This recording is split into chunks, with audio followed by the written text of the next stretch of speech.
Hello children's, welcome children's. નવા સત્રમાં તમારા બધાનું સ્વાગત કરું છું.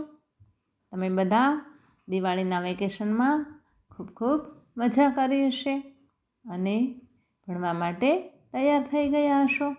હવે આપણે નવું સત્ર શરૂ થઈ રહ્યું છે, તો આજે આપણે ઇંગ્લિશમાં આગળ અભ્યાસ કરીશું. બધા બાળકો મજામાં તો છો ને? બધાની તબિયત સારી છે ને? હા, સરસ, બહુ સરસ. તમે બધા ઘરે રહેજો અને સેફ રહેજો, માસ્ક બાંધજો, સોશિયલ ડિસ્ટન્સ જાળવજો અને તમારું ધ્યાન રાખશો. તો આજે આપણે ઇંગ્લિશમાં સેકન્ડ સેમેસ્ટરમાં આગળ અભ્યાસ કરીશું. એ પહેલાં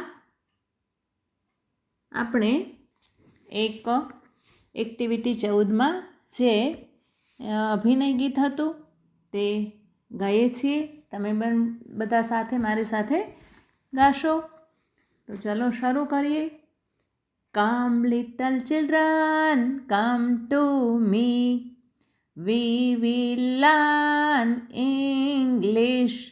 We will sing, we will dance, but only in English. Come little children, clap, clap, clap. Now little children, tap, tap, tap. Dance in a circle, round and round. Then jump, dear children, and sit on the ground. And sit on.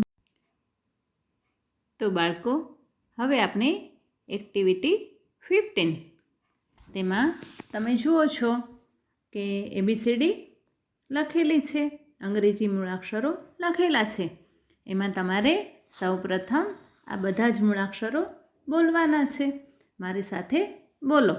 A, B, C, D. તમારા પુસ્તકમાં તમે તેના પર આંગળી રાખતા જજો. E, F, G, H, I, J, K, L, M, N, O, P, Q, R, S, T, U, V, W, X, Y, Z. તો આ રીતે મૂળાક્ષરો સૌપ્રથમ તમારે બોલવાના છે. બોલશો ને?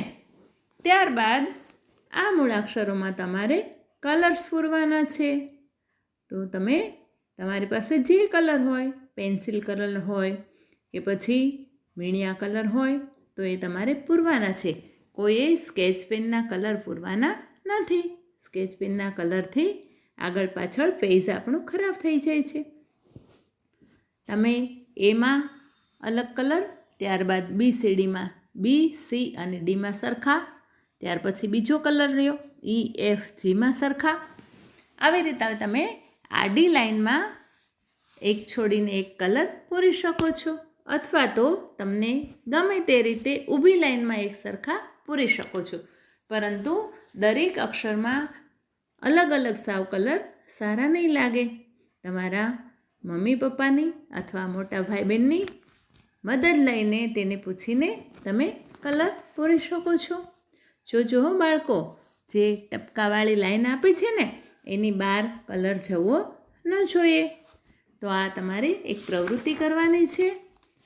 પાઠ્યપુસ્તકમાં આ પ્રવૃત્તિ થઈ જાય ત્યાર પછી તમારે તમારી પાકી નોટમાં પણ આ પ્રવૃત્તિ કરવાની છે, જેથી કરીને તમને આ મૂળાક્ષરો આવડી જાય.